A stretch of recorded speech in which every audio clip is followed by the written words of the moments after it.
Hello, my friends. John Peterson from the Arlington Institute, and it's nice to have you with us again. We're here to talk about Transition Talks, our monthly series where we bring wonderful speakers from all over the world that come here to Berkeley Springs, our little resort town just 100 miles from Washington and Baltimore. And we talk about the big issues that are part of this amazing kind of transition that's coming forward. And our guest here in March, on the 19th of March, is our old friend, Penny Kelly. Hello, Penny Kelly. Nice to have you with us. Hello, John. It is good to be here. And I'm really excited about coming to Berkeley Springs in March and talking about some of the stuff that we have on our agenda, because I think it's time. I think it's really time. So. Yeah, well, it's going to be an extraordinary event, if I say so myself. I mean, we have really good times back here and some wonderful speakers, but you, Dr. Kelly, have a very interesting background, and you see the world from a different point of view than anybody that I know. And maybe you can kind of set this up a little bit by telling us a little bit about that. Okay, maybe I'll start by saying I look at the world as a planet. I look at the civilizations on the planet and how they interact, and I know some of their history. I know how other places, other planets work as well, and the civilizations that live on those. And how do you know that?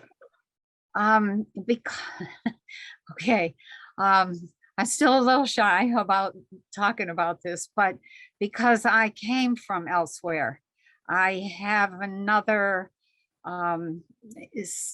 history, an additional background set of information.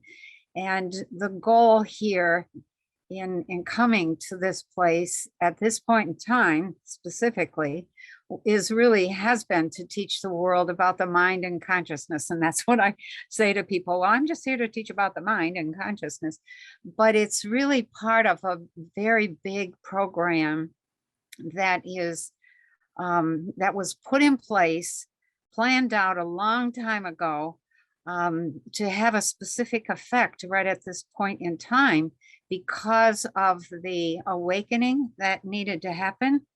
And I'm not the only one here. There are others that are part of this team. And so because I have so many memories and so much ongoing communication with my own people, that really adds to my perspective and the way that I see things and the way that I talk about things. And I think it's really important that we as a population begin to see and understand that we didn't just come out of the caves 4,000, 5,000 years ago, or even 9,000 years ago, but that we begin to see our real history and how we got to where we're at, but even more so, what is life like in other places? How do they do things? What's their technology? What are their medical systems? What are their education systems? How do they raise their children? What do they do all day, every day? What about the big ships? What about those populations that have said, we don't need a planet? We are self-sufficient. You know, there are many, many times I get in a car, a physical car or truck, and I think this thing is so friggin' unsafe.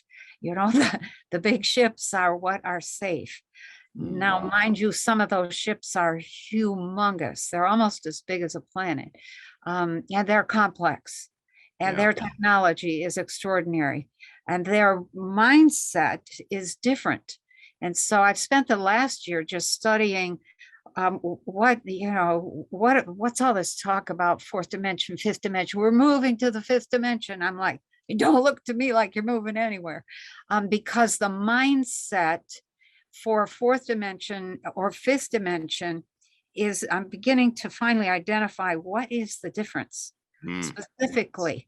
And the difference is in the frequency range and in the intention and in the technology and in the food and in the medicine and in the form of governance and all of that kind of thing. And most of the people on the spiritual path are looking at fifth dimension as, I don't know, maybe I don't understand what they think, but it doesn't Well, seem this is real. really fascinating. Yeah, thank you. This is really fascinating.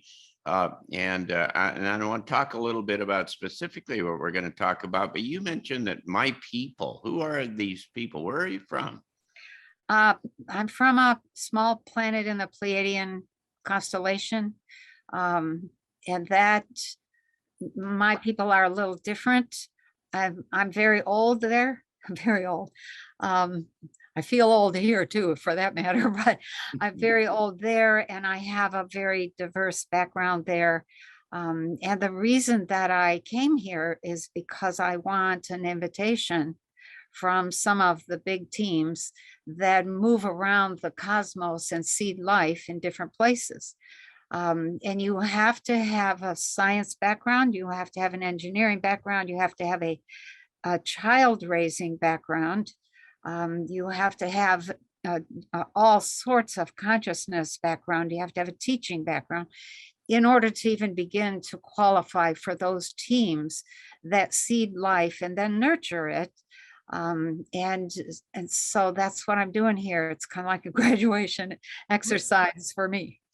Well, you have all that kind of a background. I mean, you're a naturopathic physician, and you are an extraordinary researcher. You've written or co-written something like 16 different books.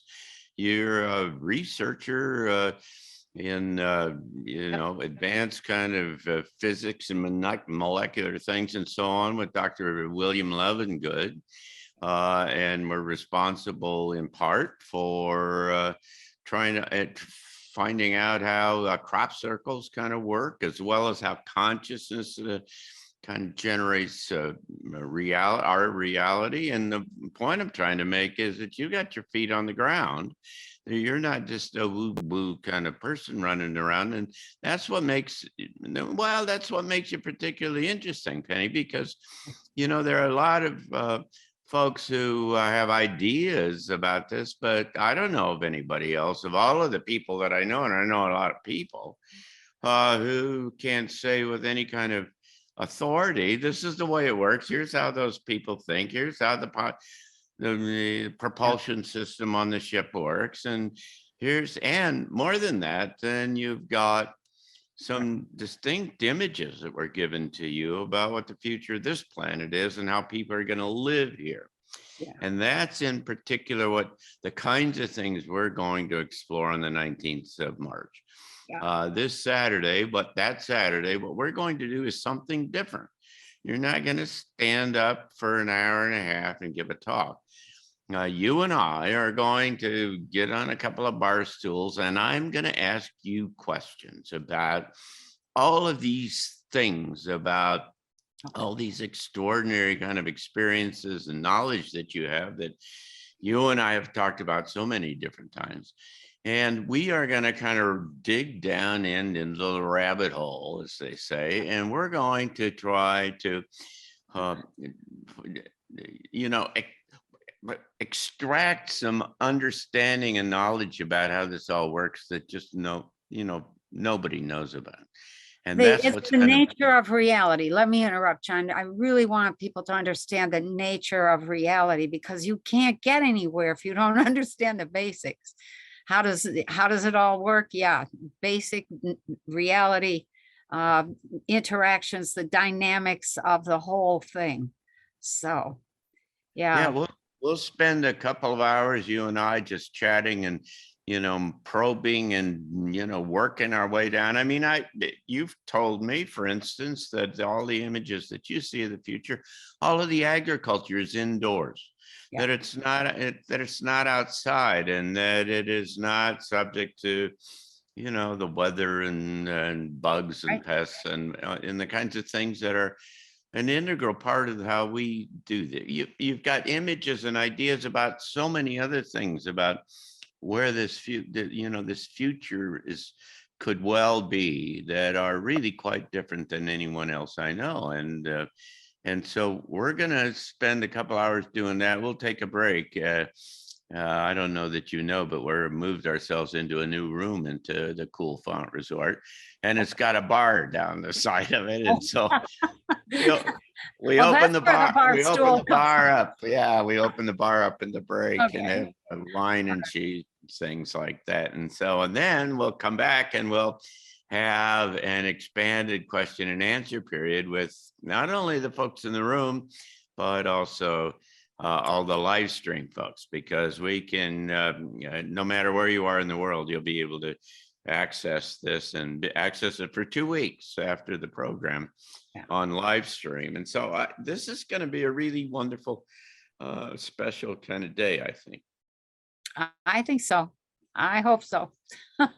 Yeah, I really get excited about people's questions.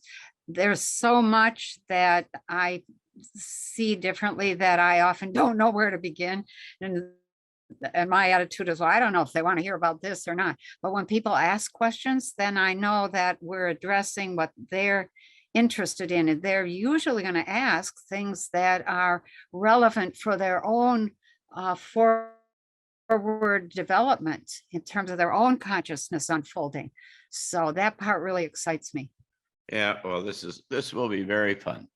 Berkeley Springs on the 19th of March. That's a Saturday. We start about 1 o'clock in the afternoon and we'll go till about 5. And then if you're here, if you can join us here in Berkeley Springs, then we get together, maybe usually about 35, we fill a room, 35 or more of us, and we have dinner together and another chance to get around and talk to Penny and meet some other new folks. And so it's really a marvelous day. And so we hope that you'll come. You can get complete information if you're watching this video. You can get complete information at TransitionTALKS.org. And we hope that you'll go there and sign up and come and be with us either in person or virtually when Penny Kelly comes back to Berkeley Springs. And we're looking forward to having you, my friend. I am looking forward to being there.